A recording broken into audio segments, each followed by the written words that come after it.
Muy buenas tardes, bienvenidos un día más a Todo es Geopolítica, bienvenidos al programa en el que miramos a toda la actualidad, analizamos todo lo que está aconteciendo en estos momentos en el terreno geopolítico, por supuesto mirando a la Corte Internacional de Justicia, a la Haya, que ha dado un duro golpe, un duro varapalo a Israel. Hay respuesta ya por parte de Netanyahu, enseguida le contamos tanto lo que ha dicho como la respuesta por parte de Israel, que ya les adelantamos que a pesar del veredicto por parte de la Corte de la Haya ha dicho que va a seguir con sus ataques. Dice además pues que esta definición, esta declaración por parte de la Haya, que no es nada justa, y dice además que es un ejercicio de antisemitismo. Enseguida le contamos todo esto. Por supuesto, miramos un día más al conflicto en Ucrania. Ayer les contábamos que Putin se abría a conversaciones con Estados Unidos. La agencia Bloomberg hablaba de que Rusia estaría abriéndose a conversaciones de paz con Ucrania. Ya les adelantamos que hoy Dmitry Peskov ha negado estas informaciones y dice, bueno, pues que no tienen nada que ver con la realidad. Pendientes de todo esto y pendientes hoy de una rueda de prensa por parte de María Zaharova, portavoz del Ministerio de Asuntos Exteriores de Rusia. Ha dejado desde luego declaraciones interesantes, contundentes, pero lo más importante, ha dicho que Rusia no va a atacar a ningún país de la OTAN. Enseguida les contamos todo esto, pero empezamos mirando a Israel. La cita del día era la Corte Internacional de Justicia, cuyos fallos, como saben, son vinculantes contra Israel. Ha ordenado como medida cautelar al gobierno israelí que tome las medidas necesarias para evitar que el Estado o el ejército israelí cometa cualquier acto que suponga un genocidio. Escuchamos a la Haya diciendo que hay algunos actos de genocidio. At least some of the acts and omissions alleged by South Africa to have been committed by Israel in Gaza appear to be capable of falling within the provisions of the Convention. In light of the following, the Court concludes that, prima facie, it has jurisdiction pursuant to Article 9 of the Convention to entertain the case. Given this conclusion, the Court considers that it cannot accede to Israel's request that the case be removed. El tribunal de 17 jueces ha tomado esta decisión después de rechazar la petición de Israel de desestimar el caso de genocidio. Asimismo, ha anunciado otras medidas, aunque eso sí, ninguna obliga el fin de las hostilidades en Gaza, la que era la principal exigencia por parte de Sudáfrica. Escuchamos a la Haya con más declaraciones, diciendo además que Israel debe también entregar a la Corte un informe en el plazo de un mes. Sin embargo, la CIG, la Corte Internacional de Justicia, no ha ordenado el fin de los combates ni tampoco de los bombardeos. Miramos también a la respuesta por parte de Israel. Netanyahu dice que rechazan el vil intento, según él, de negar su derecho a defenderse y que va a seguir luchando contra Hamas. Es lo que ha declarado el primer ministro Benjamin Netanyahu después de este fallo provisional de la Corte Internacional de Justicia, que pide a Jerusalén que tome medidas para impedir la comisión de actos genocidas contra palestinos. Dice Netanyahu que el compromiso de Israel con el derecho internacional es inquebrantable y que igualmente también lo es su compromiso sagrado de seguir defendiendo a su país y a su pueblo. Es lo que ha dicho Netanyahu en un vídeo en inglés publicado en internet, en el que habla de un vil intento de negar a Israel su derecho fundamental. Dice que es una discriminación flagrante contra el Estado judío y que ha sido justamente rechazado. Dice además Netanyahu que la acusación de genocidio formulada contra Israel no solo es falsa, sino que también es escandalosa y que la gente decente en todas partes debería rechazarla. Miramos también a presiones por parte de Estados Unidos. El presidente Biden presionó al primer ministro israelí, a Benjamin Netanyahu, para que reduzca la operación militar israelí en Gaza. Enfatiza que no va a estar en ella durante un año de guerra. Es lo que están apuntando funcionarios estadounidenses Axios. Los comentarios tuvieron lugar durante una llamada entre ambos líderes la semana pasada, el viernes pasado, y reflejan además la creciente preocupación de Estados Unidos por la continuación de la guerra y el deseo del presidente de verla terminar mucho antes de las elecciones de noviembre.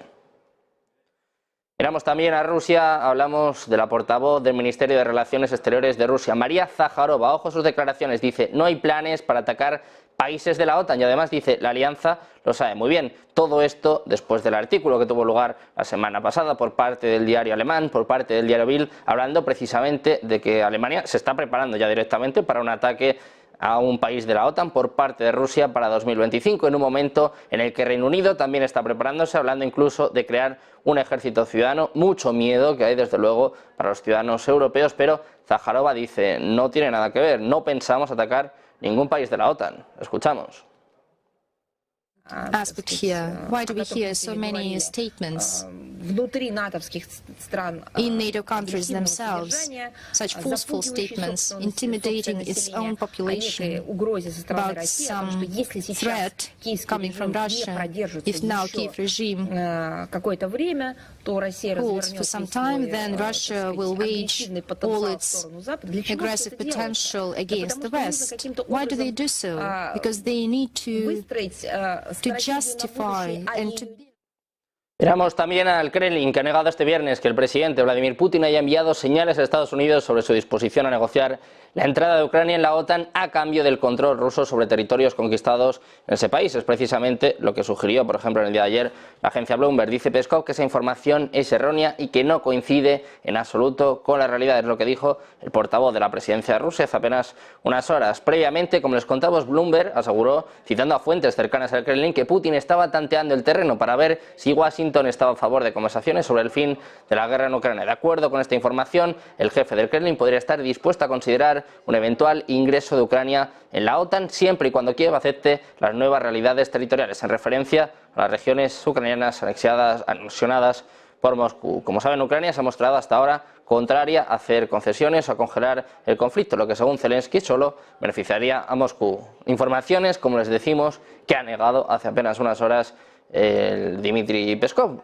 Pendientes de más noticias, hablamos también de Ucrania, que ha invitado al presidente chino Xi Jinping a participar en una cumbre de paz de líderes mundiales prevista en Suiza, es lo que ha declarado un alto asesor diplomático del presidente Volodymyr Zelensky. Todo esto cuando se acerca al segundo aniversario del inicio del conflicto entre Rusia y Ucrania. China mantiene estrechos lazos con Rusia y se ha abstenido de criticar, de hecho, este conflicto, pero también ha dicho que deben respetarse la soberanía y la integridad territorial de todos los países y se ha ofrecido a ayudar a mediar en este conflicto. Ucrania está moviendo ficha, dice que habrá invitado a Xi Jinping a participar de una cumbre de paz. Y pendientes de todo esto, miramos también a la sesión del Consejo de Seguridad de la ONU. Tuvo lugar en el día de ayer, hubo una intervención por parte de la subsecretaria general de la ONU para Asuntos Políticos. Hablamos de Rosemary DiCarlo, que aclaró que la ONU no puede confirmar de forma independiente las acusaciones cruzadas de Rusia y de Ucrania sobre el incidente. También habló el representante adjunto de Estados Unidos, Robert Wood, que tampoco negó la veracidad de la versión rusa de los hechos, lo que hace presagiar pues, que podía ser verdad. Vamos a analizar todas estas cuestiones, como siempre, de la mano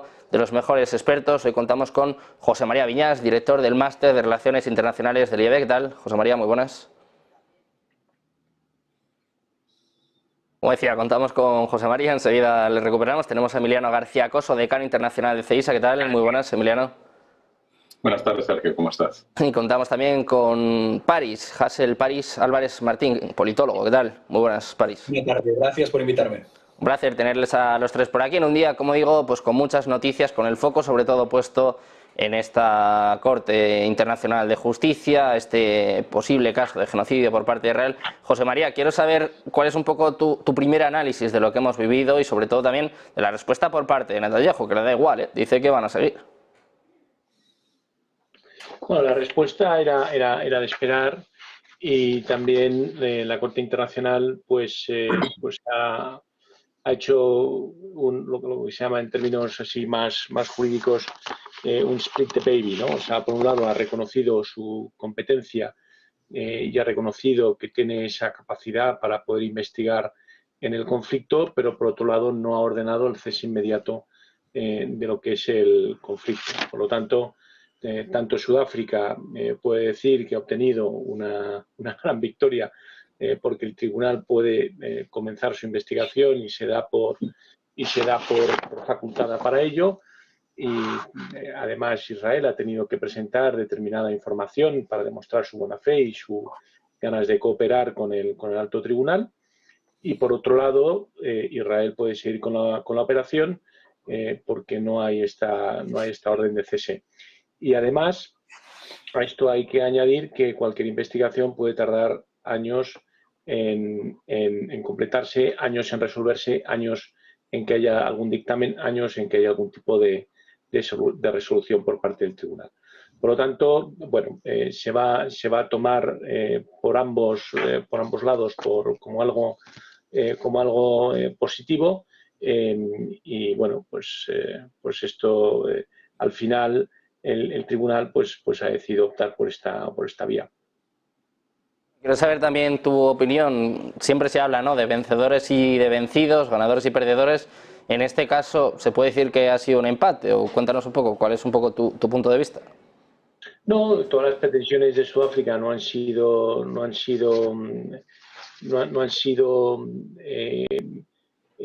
ratificadas por el tribunal, por la Corte, y por otro lado sí que entiende que es competente para investigar y sí que va a proceder con esa investigación. Y prueba de ello, y prueba de que Israel está cooperando con la Corte, es decir, que Israel no se ha escondido, Israel al revés. Israel ha protestado enérgicamente e Israel ha puesto a disposición de la Corte unos documentos, una información que es sensible, que era confidencial hasta que la ha puesto a disposición de la Corte en relación con el conflicto y con operaciones de lo que ha sido la intervención en Gaza. Yo creo que son buenas noticias de que 2 Estados miembros sujetos al acuerdo internacional de la Corte Penal, pues uno de ellos ha denunciado, el otro se está defendiendo, pero no ha habido ninguna resolución por la que Israel tenga que decir ahora mismo tengo que retirar mis tropas de Gaza, tengo que dejar o de cesar lo que es la intervención en Gaza. Por lo tanto, ahí, por así decirlo, Sudáfrica, que ha sido la que ha interpuesto esta denuncia, le puede saber a poco, y por otro lado le puede saber a mucho. Puede ser una victoria que puede utilizar de puertas adentro y también con sus aliados y sus amigos en clave internacional, como que gracias a ellos pues la Corte Internacional está tomando cartas en el asunto y va a investigar. Lo que pase después de esa investigación, pues lo sabremos dentro de varios años como mínimo, y además pues bueno, aquel dictamen, pues muy probablemente este conflicto en concreto pues haya pasado a ser historia, ¿no?, cuando llegue esa resolución final. ¿Cómo lo has visto tú? Hablaba de vencedores y de vencidos, de un posible empate. ¿Cómo has visto esta resolución por parte de la Haya? Sobre todo si es un balón de oxígeno para Netanyahu, que, como decía al principio, está cada vez más presionado con Estados Unidos, sobre todo teniendo en cuenta las elecciones que cada vez están más cerca, pues está también ahí metiendo un poquito de prisa, ¿no?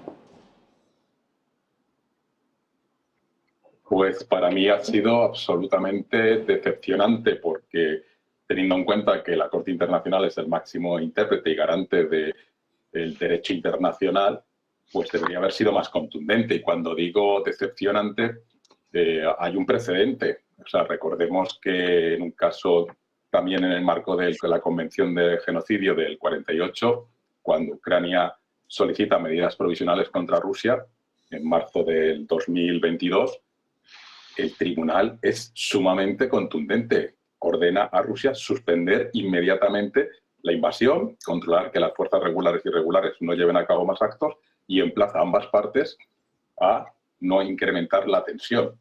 Y aquí, por el contrario, con ese lenguaje tan sumamente medido, pues simplemente le dice que tiene que prevenir posibles actos de genocidio, que en su caso tiene que castigar a las tropas que puedan cometer actos de genocidio, y digamos que lo único así positivo es que tiene que aliviar toda la presión que hay sobre Gaza desde el punto de vista humanitario.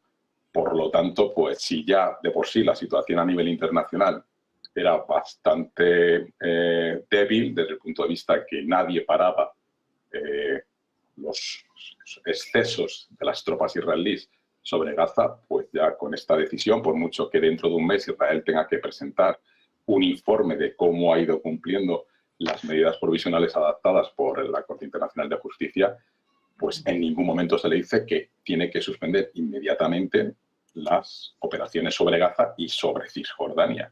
Por lo tanto, pues no sé de qué se queja el primer ministro Netanyahu, porque en el fondo es una gran victoria. ¿Qué es lo que va a tener que hacer ahora? Simplemente cambiar, que ya ha empezado a hacerlo por la presión de Estados Unidos, el cómo está operando en Gaza, porque todo el mundo se olvida de Cisjordania, y por lo tanto, pues en lugar de hacer bombardeos masivos que no diferencian, de hecho, a la vez que estaban dictando o leyendo las medidas provisionales, seguían bombardeando Khan Yunis y matando a civiles. Por lo tanto, bueno, no creo que cambie mucho, buscarán tratar de decorarlo y maquillarlo, pero en el fondo es una victoria para Israel, porque si dentro de un mes no cumple, pues supongo que lo llevarán al Consejo de Seguridad y de nuevo Estados Unidos, con ese derecho de veto, pues se impedirá cualquier tipo de resolución por parte del Consejo de Seguridad de Naciones Unidas para tratar de imponer medidas mucho más efectivas, puesto que hasta ahora, con los 3 vetos que lleva por parte de Estados Unidos, ha sido imposible y cualquier resolución de la Asamblea General no tiene ninguna fuerza vinculante. Es decir, que creo que Netanyahu hoy estará feliz, a pesar de que acusa a la propia Corte Internacional de Justicia de que tiene un corte antisemita, que es el argumento que ahora mismo nadie puede hablar nada de Israel porque automáticamente te acusan de antisemita, cuando habría que ver qué hacen ellos con 1,9 millones de gazatíes allí muriéndose de hambre. Bueno, desde luego que una resolución bastante controvertida. París, quiero saber también tu opinión. Parece que dicen, dejen de hacer el genocidio, al menos un poco, ¿no? Por lo menos paren un poco. No sé cómo lo ves tú, quizás un poco suave esta resolución por parte de la Haya, París. Pues sí, podría interpretarse, tiene elementos de victoria y elementos de derrota. Tú nos has preguntado por los vencedores y los vencidos. Me gustaría que antes de poder resolver esa cuestión hay que tener muy claro cuáles son los actores en liza para decidir quién va ganando y quién va perdiendo. ¿Es esta una querella entre Sudáfrica e Israel? Realmente no. Israel, de hecho, ha intentado utilizar como argumento deslegitimador de este caso el hecho de que no hay ningún conflicto abierto entre Sudáfrica e Israel como para que Israel sea denunciada por Sudáfrica. Entonces, Sudáfrica tiene un componente simbólico en esta batalla, en tanto, por un lado, que miembro de los BRICS y representante de lo que llaman el sur global, las naciones de África y del resto de continentes del hemisferio sur, y también lo que tiene de país heredero del apartheid, de una política de segregación étnica que ahora, en una carambola de la historia, enjuicia a otro país acusado de segregación étnica, 75 años de segregación étnica, casi 60 de ocupación y casi 20 de bloqueo de Gaza, ¿verdad? Tiene esa carga simbólica y una carga simbólica adicional de que Israel es encausado por una convención de genocidios que fue originalmente aprobada para la cuestión del genocidio de los judíos en el Holocausto, ¿no? Entonces, Sudáfrica tiene ese peso simbólico, pero realmente no es esta una querella entre Sudáfrica e Israel. Veo que lo que hay aquí en conflicto es una batalla de legitimidad y de relato entre lo que llamamos el Occidente y sus diferentes países e instituciones, el occidente de la OTAN, el occidente de la Unión Europea, el occidente del FMI, el occidente del G7, contra el mundo del sur global, de las potencias emergentes, de buena parte de los BRICS, y hay, desde hace años ya, como mínimo desde la crisis, desde la guerra en Ucrania, hay un tira y afloja entre estas partes del mundo que ya apenas comparten una narrativa común, ni una comprensión común del orden global. Entonces, lo que hay aquí de fondo es eso, es las potencias del sur y las potencias alternativas a Occidente intentando cuestionar el relato que tiene Israel como un país fundamental del eje occidental, el relato de legitimidad que tiene Israel en sus actos de guerra. Establecido esto, ¿cuáles son los vencedores y cuáles son los vencidos? Para responder rápidamente. Digamos que yo creo, a mi entender, cualquier movimiento que haga ahora la Corte de Justicia Internacional, que es entendida en buena parte del mundo como una institución con una inclinación, con un sesgo hacia Occidente, su capital está en Occidente, está en La Haya, sus países fundadores fueron los aliados. Es decir, esa sospecha que hay en el mundo de que la Corte se escora hacia los intereses occidentales se va a ver confirmada sí o sí. Concluyo y resumo.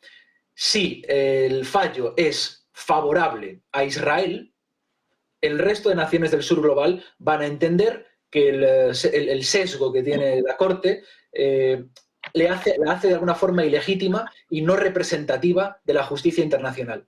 Es decir, Occidente va a perder.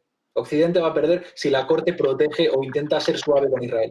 Y al revés, si logra ser dura o contundente o imponerle medidas a Israel, el sur global se va a ver de nuevo legitimada, se va a ver igualmente legitimado porque va a ver que los tribunales internacionales han reconocido sus intereses. Entonces, yo entiendo que hágase lo que se haga, hay una victoria de relato para el sur global y una derrota de relato va a haberla para las potencias occidentales. Bueno, pues de momento lo que sabemos, París, más allá de vencedores y de vencidos, como bien estáis explicando, lo que se está poniendo en duda es también para qué sirven estas organizaciones. Se hablaba de la ONU, por ejemplo, ayer, ¿no? Que bueno, no se mojó mucho, ahora después lo discutimos sobre el accidente, el derribo del avión ruso, no se mojó mucho la ONU, tampoco parece que se haya mojado mucho la haya. El que sí que parece que se está mojando, José María, es Biden, sobre todo teniendo en cuenta pues, que las elecciones están cada vez más cerca, que Trump pues parece que viene con mucha fuerza y Biden tiene demasiados frentes abiertos. Hablamos de la guerra de Israel, también de la guerra de Ucrania. Claro, parece que tiene que ir atando cabos, ¿no? Tiene que ir cerrando frentes y parece que la presión a Netanyahu cada vez es mayor. No sé cómo interpretas esto, José María. Parece que Biden está en una situación complicada teniendo en cuenta pues, que quedan 10 meses, un poco menos ya, para las elecciones en Estados Unidos.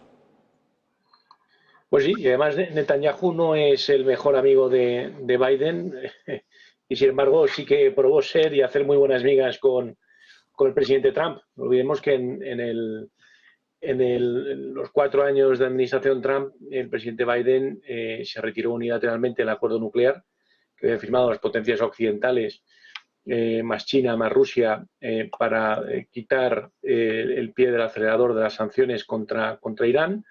Y el presidente Trump pues hizo aquel famoso snapback de retirada unilateral, reimposición de sanciones. Fue el que reconoció también la capitalidad de Jerusalén del Estado de Israel, con el traslado aquel conocido por todos, ¿no? y que causó muchísima controversia de la embajada de Tel Aviv a Jerusalén. Y bueno, y Trump presume de ser el mejor amigo de Israel en un año electoral. Es decir, en un año donde tanto demócratas como republicanos tradicionalmente compiten por ese lobby judío, por esos fondos, por esas ayudas en las campañas, por esa capacidad que tiene la comunidad judía en Estados Unidos de movilizar el voto y por ese aprecio que hay mayoritario, sobre todo en zonas de caladeros de votos importantes, como puede ser Florida, como puede ser Nueva York, como puede ser New Jersey, California, pues para unas elecciones ajustadas previsiblemente el candidato Trump y el presidente Biden, que reeditará probablemente su candidatura. Y también, a más, Biden dentro de su partido tiene otra línea un poco más liberal, discordante, donde un segmento de la población joven se posiciona abiertamente en contra del conflicto y a favor de Palestina, pues que es algo que el presidente Biden pues tampoco quiere, un debate que no le merece la pena en general, pero particularmente en un año electoral. Por lo tanto, Biden sabiamente quiere que el conflicto acabe cuanto antes y no quiere arrastrarlo hasta que ya sea demasiado tarde y pase a ser parte de la campaña presidencial, que le pondría en una situación muy negativa. Entre otras cosas, y además si le sumamos el conflicto de Ucrania, las tensiones en Asia-Pacífico, ahora reeditado el gobierno oficialista de Taiwán, luego no se prevén 4 años de calma tampoco en el estrecho de Formosa. Taiwán el presidente Trump se presentará a las próximas elecciones como el adalid de la paz. En sus 4 años no hubo ningún conflicto nuevo y todo estuvo en relativa calma. Y con el presidente Biden, pues de repente, pues el mundo pues ha entrado en un ciclo de turmoil, como llaman ellos, o de inseguridad o de grandes cambios geopolíticos. Además, Trump utilizará en la campaña y utilizará algunas de estas frases de yo con 2 llamadas resuelvo pongo a negociar a Vladimir y a Vladimir, o Volodymyr, depende cómo se mire, y voy a poner a China en su sitio, que es otro de los grandes lemas de la campaña, que une a demócratas y republicanos, por cierto, y luego, pues obviamente, su apoyo incondicional a Netanyahu, que puede ver, al igual que el presidente Putin, en una reelección de Trump como 47 presidente, puede ver a su mayor aliado en la esfera internacional. ¿Tú cómo lo ves? ¿Está a tiempo Biden todavía de cambiar la situación? Porque, como bien ha estado explicando José María, en su mandato es que se han desatado los conflictos geopolíticos. Ojo que todavía le pueden dar el Nobel de la Paz como a Obama, ¿eh? Igual nos sorprende. José María, no sé cómo lo ves. ¿Está a tiempo de cambiar la situación? Me temo que el Nobel le queda un poco lejos a Biden, sinceramente. porque, bueno, además de que tampoco haya contribuido mucho, y luego desde el punto de vista de las relaciones o el apoyo a Israel, Biden está haciendo auténticos equilibrios, porque cuando hubo la reunión de jefes de Estado en Nueva York, ni siquiera se reunió de forma oficial con Netanyahu, se tuvieron que reunir en un hotel y luego se ha tenido que comer ese sapo y mantener, digamos, conversaciones más directas con el presidente Netanyahu. Sinceramente, Netanyahu yo creo que está jugando a decir, yo mantengo este conflicto hasta noviembre, y como en noviembre será más que probable que Trump gane de nuevo, pues lo que diga Biden, en este caso, a mí me resulta indiferente. Además que Israel tiene capacidad y si no, ya buscará otros aliados como para mantener el conflicto. Entonces, hasta ahora, las llamadas, las visitas del secretario de Estado, hoy precisamente está el jefe de la CIA reunido en Qatar también con el Servicio Secreto de Israel para tratar de ver una negociación con Hamás. Es decir, en el fondo el gobierno de Netanyahu está metido en un bucle controlado, presionado por los ultraortodoxos. Netanyahu es consciente que su margen de maniobra es mínimo y que si pusiera fin al conflicto es más que probable que su gobierno se viera abocado a unas nuevas elecciones y él desapareciera del mapa político israelí, porque hay movimientos en la calle. Lo que ocurre es que todavía estaba muy tamizado por la necesidad del apoyo a los secuestrados y la necesidad un poco de vengar los asesinatos cometidos el 7 de octubre. Es decir, que Netanyahu hasta ahora ha demostrado que ni le importa la opinión pública internacional, que más o menos maneja adecuadamente a la administración estadounidense, precisamente por lo que comentaba José María, porque los demócratas son conscientes que, digamos, la comunidad judía en Estados Unidos es muy potente y sobre todo en estados clave, que son los que pueden marcar las elecciones, especialmente el caso de Florida, que es uno de los grandes estados y que puede determinar muchos presidentes. Y por lo tanto, yo creo que va a seguir con este juego de tira y afloja, mareando a Blinken, mareando a Biden, intentando ganar el máximo tiempo posible para llegar a noviembre y que llegue su gran amigo, que entre otras cosas pues consiguió que Jerusalén fuese capital del Estado hebreo, ya como culmen a la desaparición total y absoluta de la posibilidad de dos estados.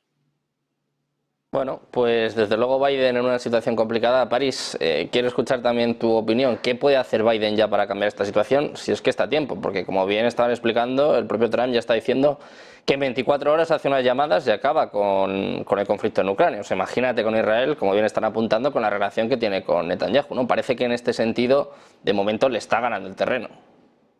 Bueno, hay un mito del pacifismo de Trump. Yo no soy un antitrumpista radical y furibundo, le reconozco los méritos políticos que pueda tener, pero uno de ellos que se ha sobreinflado es la cuestión de su neutralidad, su pacifismo, su política de aislacionismo, ¿no? Hay quien dice que las semillas del actual conflicto en Israel y Palestina, Gaza, tienen que ver precisamente con la acción de Trump, que fueron sembradas de alguna forma por Trump, ¿no? O sea, Trump se esforzó durante su administración en sacar adelante los acuerdos de Abraham a toda costa, ¿no? O sea, el objetivo era, con mucho dinero, muchos millones de por medio, lograr en el mínimo tiempo posible la mayor cantidad de reconocimientos diplomáticos oficiales de países árabes a Israel.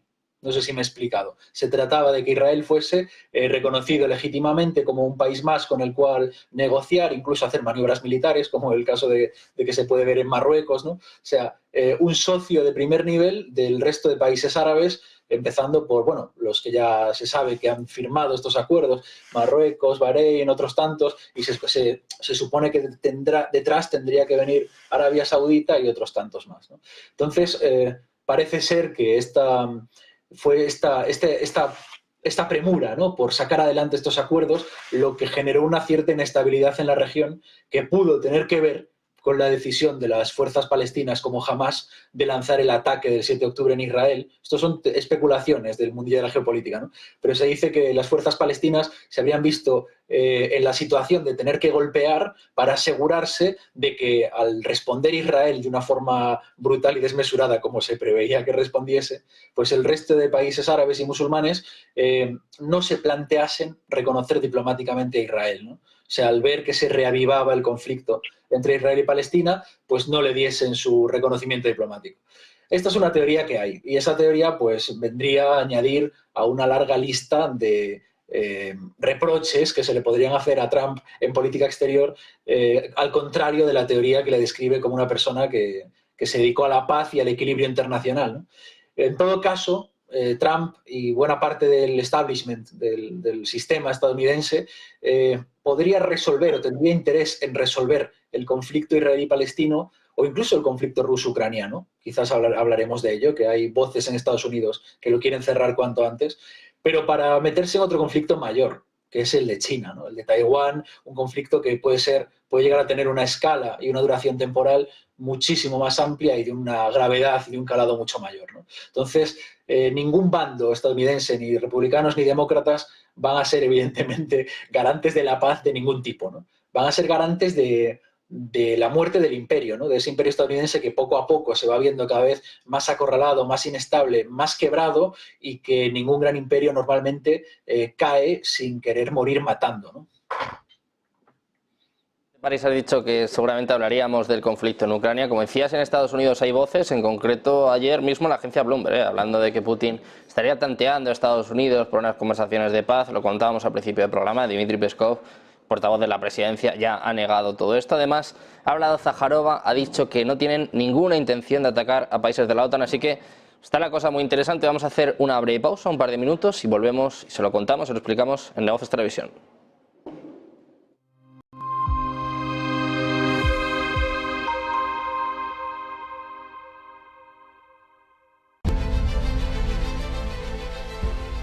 No puede volver atrás y cambiar el principio, pero puede comenzar donde está y cambiar el final. En Luna Sevilla queremos ser su asesor financiero de referencia para mejorar su presente y su futuro patrimonial, prestando nuestros servicios como agentes de Caser Asesores Financieros.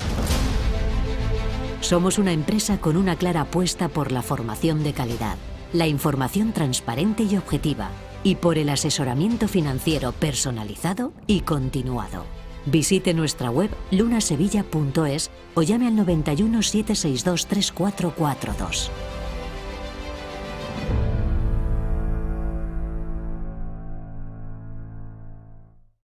¿Se puede poner a prueba vuestra tecnología de trading? Sí. ¿Y vuestra ejecución funciona al milisegundo? Sí. ¿Y vuestros spreads están entre los más bajos del mercado, no? Si quiere, puede probar nuestra primera vez. Es difícil encontrar un broker que cumpla con todas sus expectativas. O quizá no tanto. Active Trades, broker online desde 2001.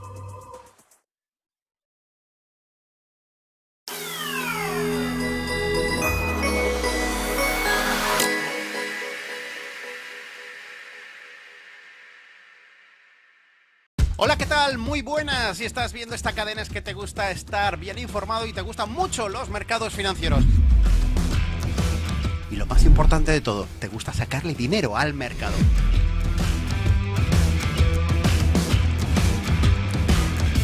Así que tenemos una cita, el cierre de Wall Street, los lunes a las 9:30 de la noche, los martes y los jueves, un poquito antes, a las 9:15. Aquí estaremos en Negocios Televisión, explicando consultorio, explicando por qué tomo decisiones de compra, por qué vendo, todo lo relacionado con los mercados. Ese consultorio a vuestra disposición para ver cómo veo el mercado y un montón de novedades que iremos anunciando próximamente.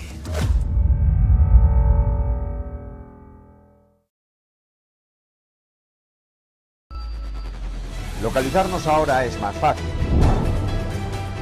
La economía a tu alcance, empresas, inversiones, tecnología, ya en la app de Movistar. Vive la economía. Negocios Televisión.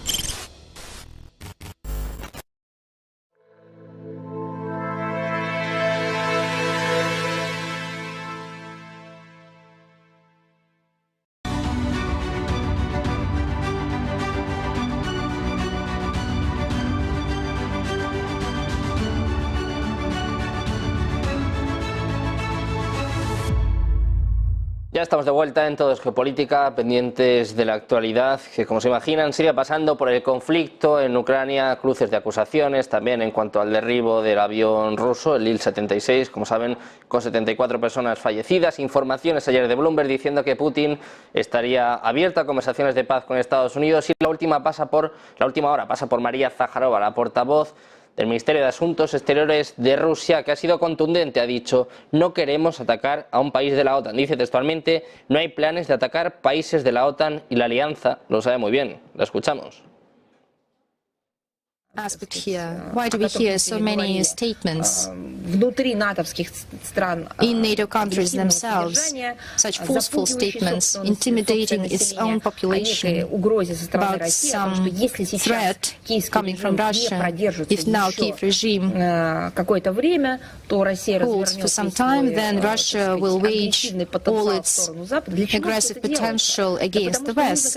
Why do they do so? Because they need to justify and to build their own strategy.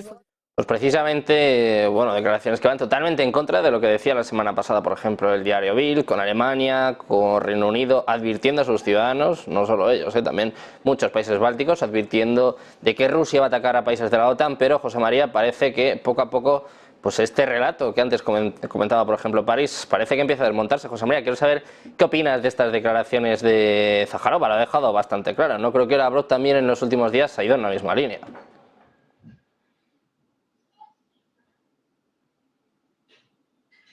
Sí, no te escuchamos, José María, me parece que está silenciado. Creo que estamos en año electoral en Europa también, ¿no? Hay elecciones este año al Parlamento Europeo. Sí, es decir, no me quedo más tranquilo porque la señora Zaharova diga que no va a atacar que Rusia no va a atacar a países miembros de la OTAN. Me quedo intranquilo porque se inició en su día, hace 2 años, el conflicto de Ucrania, y la verdad es que pues cuando uno se decide a consumar algún tipo de actividad hostil, pues no suele avisar, la hace y luego avisa. Entonces, bueno, aquí yo creo que se están juntando muchas cosas. Yo creo que también hay mucha propaganda interesada. Como en todos los conflictos, está la guerra de los medios, está la guerra de las declaraciones, está la guerra de los gestos. Y bueno, y ahora tenemos a un Zelensky que está de capa caída, que está plan profeta en el desierto, donde cada vez se le hace menos caso, donde cada vez sus afirmaciones son más grandiosas y más catastrofistas. Y por otro lado tienes a unos rusos pues que ahora mismo pues se van erigiendo un poco como el adalid de querer llegar a una negociación y a un posible armisticio y acuerdo. Los rusos parten de una posición bastante cómoda. Ahora mismo los vientos de la guerra les sonríen. Tienen ayer o antes de ayer entraron por primera vez en Akhavik, lo cual pues es una victoria estratégica y también moral. Rusia está armada hasta los dientes. El territorio ocupado por Rusia está muy bien atrincherado, está muy bien defendido. Lo hemos visto en todas las ocasiones desperdiciadas por Ucrania de hacer esas contraofensivas, y ahora Rusia pues está en una posición muy cómoda para negociar.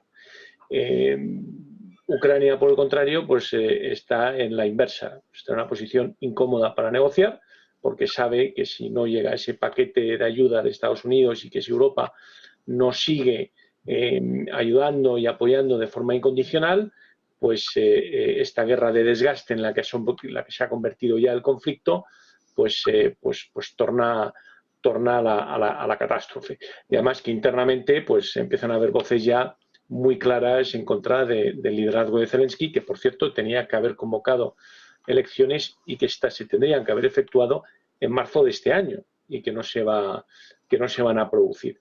Entonces, bueno, ahí todo este juego de propaganda, tanto en Europa como en Rusia como en la propia Ucrania, son el pan nuestro de cada día. Hemos tenido episodios de este tipo en el pasado y vamos a seguir teniéndolos. También pues las noticias que pueda publicar un medio pues, conocido por su amarillismo y también por hacer algunos statements o declaraciones en el pasado pues casi tendentes a lo que es más un tabloide que a un periódico y a un medio que contrasta las afirmaciones y las noticias, pues bueno, también habría que verlo. En fin, hemos también asistido a un derribo de un avión. Los rusos tienen una narrativa, un narrative, como dicen los americanos, un storytelling, los ucranianos tienen otro. Pues bueno, pues va a ser una de las grandes incógnitas del conflicto, como pues aquellas explosiones del Nord Stream, o como lo que pasó hace unos meses en la central de Zaporilla. Bueno, nunca sabremos la verdad y cuando la conozcamos será demasiado tarde. Es decir, lo mismo que con el fallo de la Corte Internacional Penal, que cuando declare lo que ha pasado y si se trata o no de un genocidio, lo que hemos vivido estos últimos meses en Gaza, pues probablemente Netanyahu estará jubilado y probablemente el conflicto esté enterrado, ¿no? Pues bueno, pues aquí pasa un poco igual, pero sin embargo, pues lo que es la guerra en clave de propaganda está en su máximo apogeo. Quiero saber también tu opinión sobre este asunto, Emiliano. Zaharova diciendo pues, que no van a atacar a ningún país de la OTAN, contradiciendo, pues como estaba explicando José María, pues diarios, pues como en este caso el diario Bild en Alemania, que hablaba directamente. De hecho, ayer otro diario alemán, el MDR, hablaba de que Alemania se está preparando ya para una defensa integral de su territorio. Dice que algo que no hacían desde la Guerra Fría. Salen este tipo de afirmaciones mientras Rusia vuelve, en este caso, en palabras de Zaharova, a negar que vayan a atacar a ningún país de la OTAN. No sé cómo ves esto, si es un cruce de, no sé, de acusaciones, de propaganda, si ves algún tipo de trasfondo detrás. Yo creo que es como dos relatos por la misma persona, uno para una audiencia externa y otro para una audiencia interna.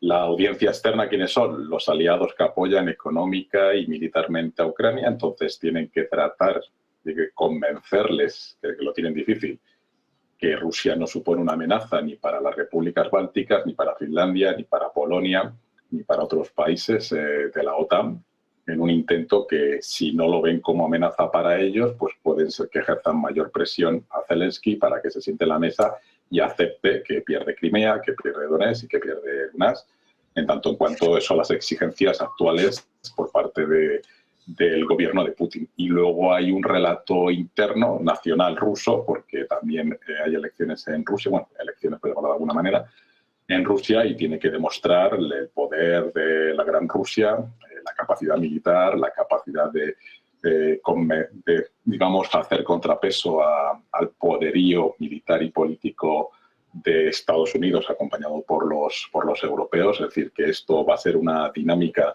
en estos próximos meses y días hasta que veamos si finalmente se entregan las armas que prometimos a Zelensky para tratar de recuperar un poco lo que comentaba José María, ¿no? De los pequeños avances que han tenido las tropas rusas, pero que son avances y que demuestran que o se sigue apoyando con balística o misiles 155 de 155 milímetros y sobre todo fuerza aérea, los famosos F-16, o si no, puede ser que las tropas rusas se planten otra vez alrededor de Kiev, con lo cual pues el resto sí que estará amenazado, y especialmente de nuevo Moldavia, porque recordemos que Moldavia es el vecino y Transnistria es la misma situación que existía en Donetsk, con tropas rusas, con población mayoritariamente rusa y que quieren pertenecer a Rusia, no a Moldavia.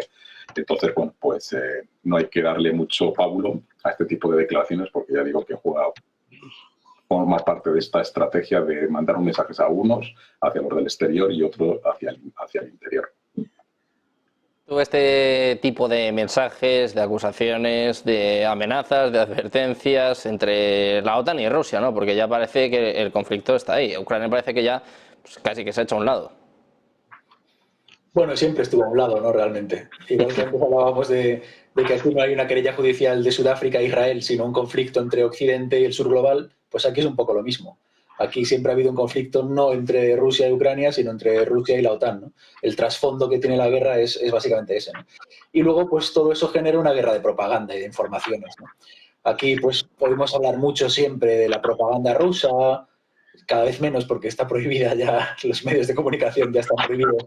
Gracias, afortunadamente, para la libertad de expresión y comunicación que defiende Occidente, ya no nos exponemos a la propaganda rusa, pero siempre se habla de eso, de las fake news del Kremlin, de los trolls, de los bots rusos que manipulan Internet. Pero claro, pocas veces se habla de la propaganda nuestra, de nuestro lado, de nuestro bloque, del bloque de la OTAN, ¿no?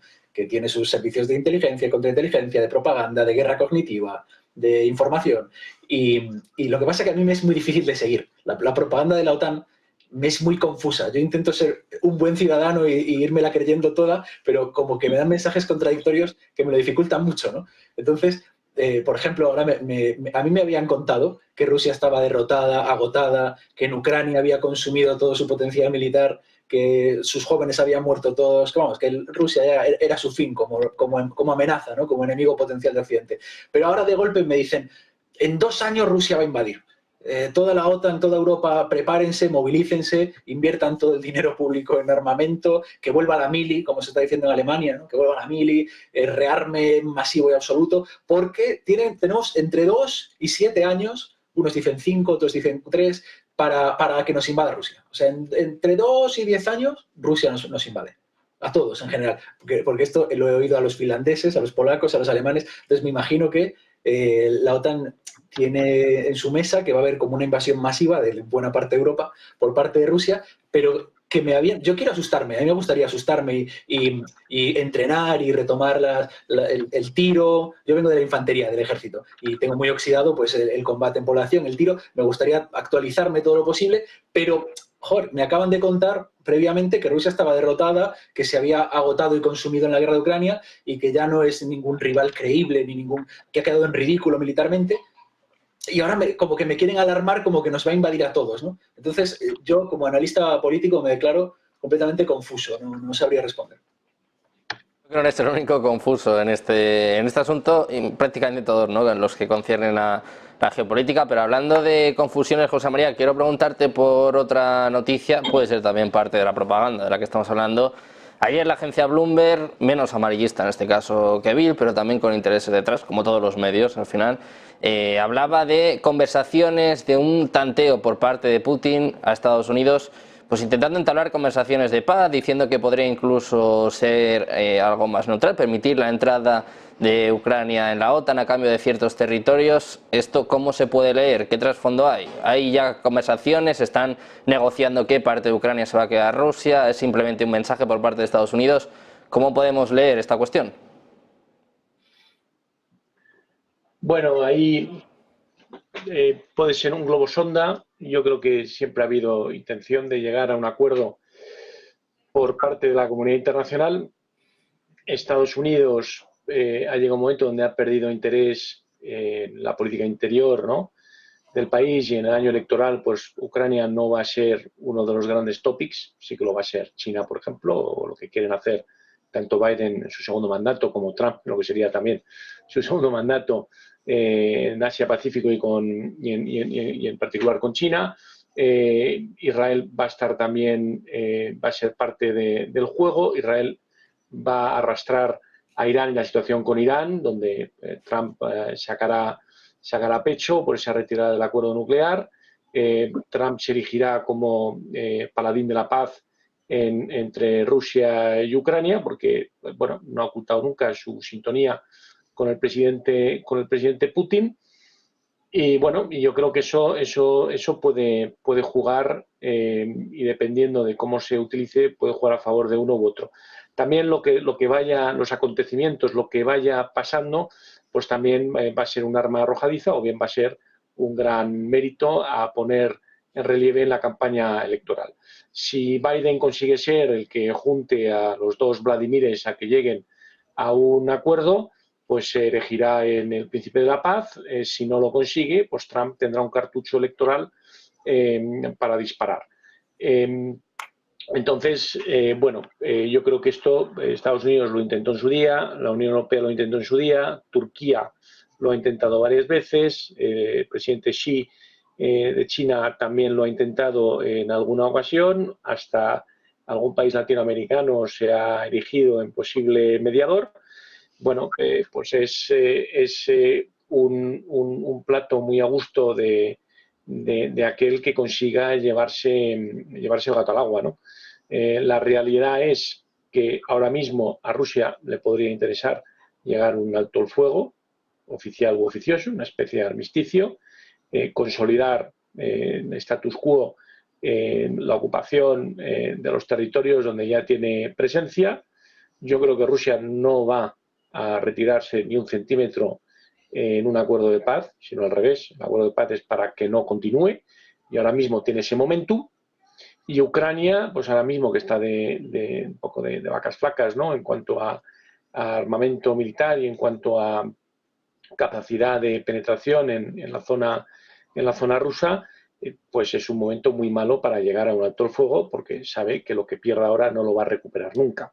Entonces, esa política de pequeños pasos es una política de pequeños pasos con la que Rusia se siente muy cómoda. Se ha hablado aquí antes de Transnistria, pero podemos hablar de Abjasia, podemos hablar de Osetia del Sur, podemos hablar también de otras posiciones, ¿no? Y enclaves que los rusos se han sentido cómodos con situaciones que rozan la legalidad dentro del derecho internacional, y esta sería una más a la que añadir a esos territorios que están en una situación pues, en el limbo, ¿no?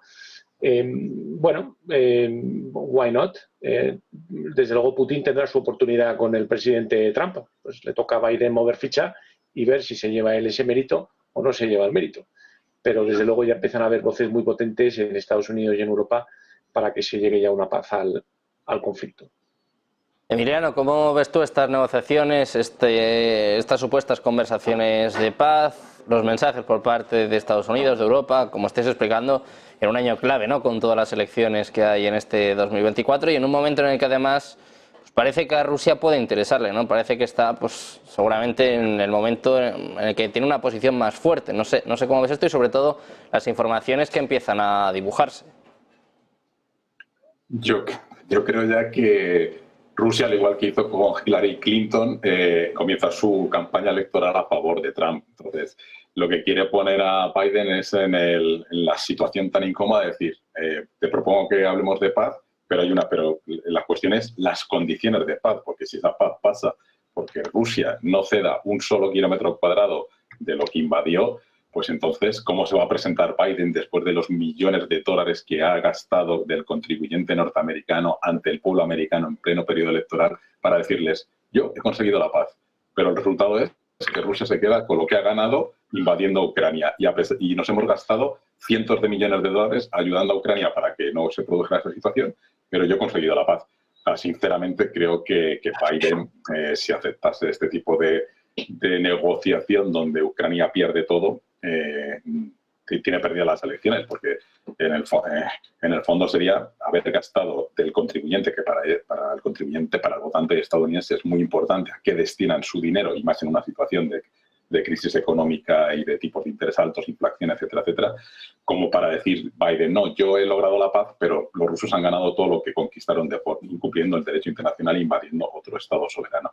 Entonces lo veo difícil y me da la sensación que es más una estrategia de volver a debilitar al candidato demócrata para que llegue el amigo Trump y, por lo tanto, con esa llamada pues se reúnan en San Petersburgo, lo celebren con champán y que Ucrania pues quede tal y como está, es decir, como un satélite de Rusia.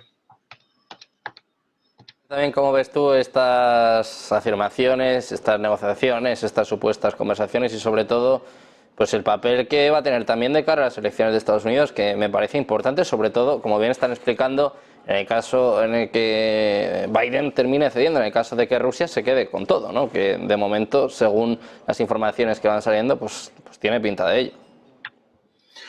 Bueno, los que decíamos desde prácticamente el primer momento, hace ya 2 años, que este conflicto tenía que resolverse en la mesa de negociaciones y con una serie de negociaciones, acuerdos, tratados y una búsqueda de reconocer los intereses de ambas partes y llegar a algún tipo de acuerdo entre medias, aunque fuesen acuerdos breves, acuerdos que buscasen un alto el fuego y luego pues una posterior negociación de las cuestiones más complicadas, ¿no? Los que hablábamos en esta línea desde el principio, muchas veces se nos ha tratado de prorrusos, de cómplices con Rusia, ¿no? De que queríamos la rendición incondicional de Ucrania y que los rusos desfilasen hasta Kiev, ¿no? Y todavía, de hecho, en algunos periodistas este mensaje se repite, ¿no? Que la negociación o que la paz o que la más mínima cesión en cualquier tipo de acuerdo o de tratado es una traición y es una rendición, ¿no? Y yo creo que este es el mensaje más conflictivo, el mayor obstáculo que hay ahora mismo para la resolución del conflicto en Occidente es esta narrativa. Es una narrativa que se repite una y otra vez y que no es cierta. O sea, llegar a un acuerdo, aunque haya que ceder por parte de Ucrania o por parte de Occidente algunos elementos, porque todo acuerdo implica ceder por ambas partes, no es una derrota. O sea, Rusia ya ha sido derrotada en muchas cuestiones. Rusia ha subestimado las exigencias de esta guerra. Rusia ha sufrido económicamente las sanciones. Rusia ha perdido socios en Occidente, ha perdido credibilidad ante otros países, se ha quedado sin apoyos en varias cuestiones, ¿no? O sea, por no hablar de las pérdidas humanas, materiales, militares. Es decir, aquí nadie gana con la paz. La paz no es que Rusia se lo lleva todo y que Rusia emerge como un triunfador que ni se ha despeinado, ¿no? Y Ucrania gana mucho aún perdiendo cosas, viendo a lo que se enfrenta Ucrania ahora mismo, viendo las nuevas leyes de reclutamiento que ya están llevando a partes enormes de su población a morir o a quedar incapacitados o heridos de por vida. Ucrania gana mucho por ceder, aunque sea, incluso hace poco lo leía en una cabecera del New York Times, decía, Ucrania todavía puede ganar aunque no sea con su integridad territorial, aunque no conserve todo su territorio, ¿no? Porque también hay que reconocer que una parte del territorio que está en disputa ya está incorporada a Rusia, ya tenía previamente mayoritarios sentimientos prorrusos, por ejemplo Crimea, y buena parte del territorio ya está materialmente incorporado a Rusia, reconstruido en parte por Rusia, repoblado en parte por Rusia. Es decir, hay una política de hechos consumados que no se pueden revertir. Y ese idealismo de recuperaremos, por parte de Ucrania y de Occidente, recuperaremos hasta el último centímetro, hasta Crimea, en realidad es un obstáculo para la paz. Y es un mensaje que es engañoso, tanto para el público occidental en general como para los ucranianos, ¿no? A los que se les lleva a pedir una postura maximalista, una victoria maximalista que no parece que sea realista y que aun si fuera posible conseguirla exigiría años de guerra seguramente con unos costes humanos altísimos, ¿no? Entonces, a los que nos han llamado prorrusos por decir esto prácticamente desde el primer día, poco a poco buena parte de Occidente, incluso muchas voces en Estados Unidos, nos van dando poco a poco la razón de que habría que volver a esas cesiones mutuas y a esa mesa de negociación lleva congelada desde el principio del conflicto.